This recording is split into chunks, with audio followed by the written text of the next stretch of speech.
لاني يعني ما اشوف اخو زوجي الا مثل اخوي. يعني انا دائما محتجبه عنه، بس ما اشوفه الا مثل اخوي. يعني عقلي الباطن متبرمج على انه اخوي. فالحين بتزوجه، وبعدين زوجي اللي كنت احبه وكنت موالفته وكنت وفيه له، بسهوله كذا اتخلى عنه.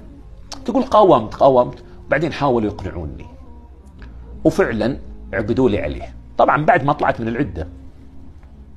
تقول عقدوا لي عليه، خلاص قالوا لي شكليا اهم شيء انك قاعده معنا ولدت عندنا كذا. تقول قعدت.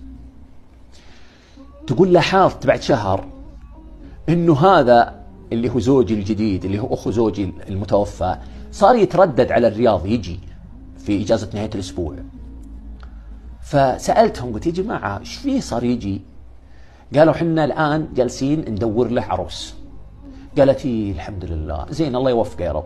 هي مبرمجه نفسها انه خلاص ما لها علاقه فيه، يعني حبر على ورق زواجها منه.